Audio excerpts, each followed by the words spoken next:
Dear friends, I did not have much sleep this night because overnight Russia started aggression against Ukraine, and I was following the news quite closely. It is an aggression of choice against peace-loving nation, and a major change in the whole situation in Europe and frankly around the world. It is highly upsetting and concerning. But at the same time, as we pray for Ukraine and continue praying for peace among neighboring nations, brought on them by a deranged leader and his retinue, we also should continue living our lives and striving for justice in a place where we are. And so I will continue with my Friday message I prepared for this Sunday. And it is about Black History Month and what is happening in our own nation. American white evangelicals have been recently up in arms, yelling at teachers and being rude at school board meetings,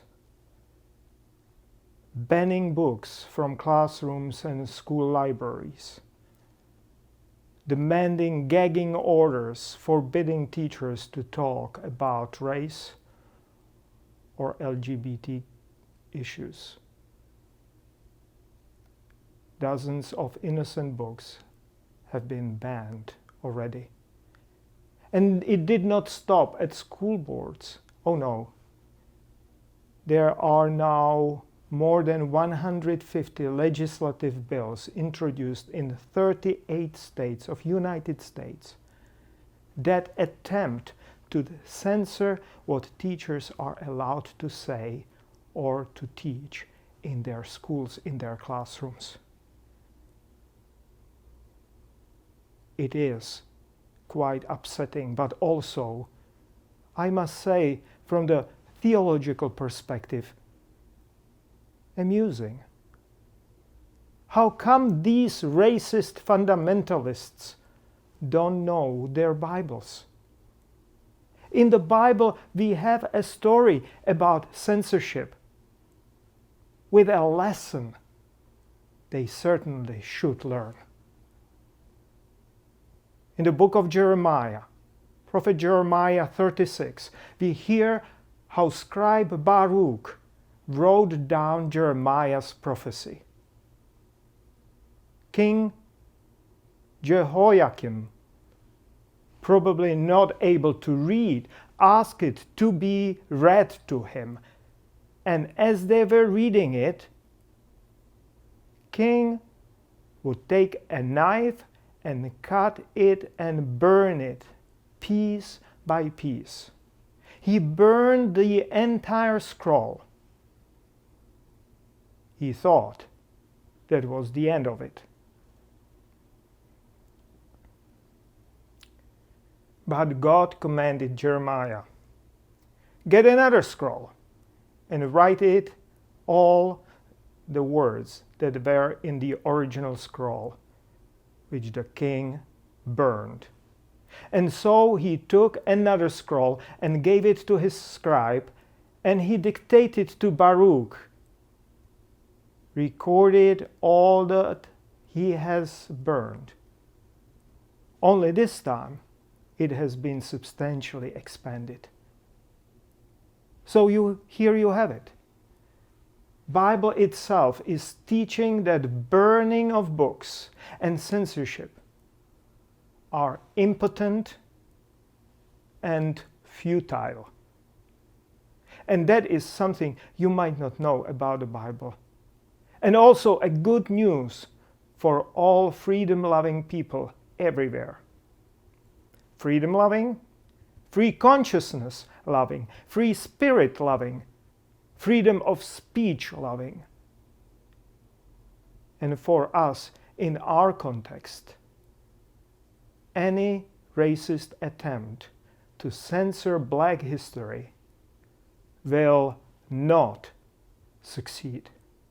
And dear friends, if you listen this far, there is more here. There is another interesting biblical exegetical aspect. The story about burning and rewriting of a prophetic scroll from Jeremiah 36 has a close antipodal parallel in the 2 Kings 22. It's a story about the discovery of the Torah scroll, often thought that it was Deuteronomy, in the temple, supposedly at the time of King Josiah. So both these stories are in fact much later literary fictions. I'm convinced about it. They required a certain conceptual and mentality preconditions among the authors as well as the readers.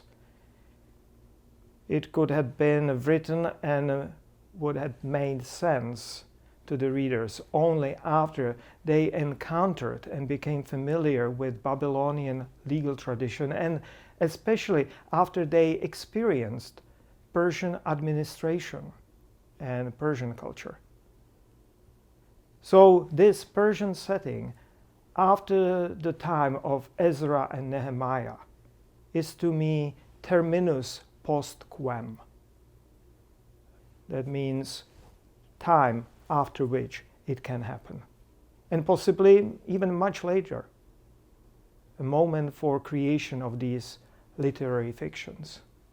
I would see them as two complementary parts of the same biblical message, or if you wish, a biblical sermon, telling us that when encountering a challenging and uncomfortable text or message, we all can choose.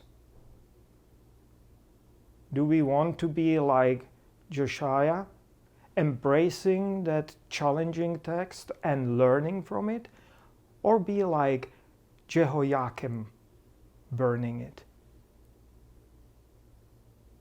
And recognizing this and dating this dual sermon to Persian period or even later makes this argument only stronger and more plausible. And this late Persian and possibly even Hellenistic homily about two approaches to the challenging message is another aspect you might not know about the Bible.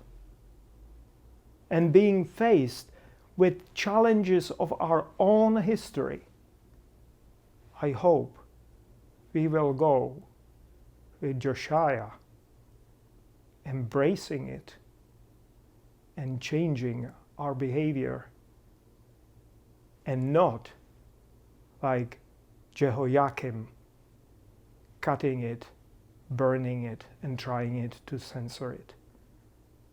That is, as I said, futile and impotent, intellectually as well as spiritually. Let us choose with Josiah.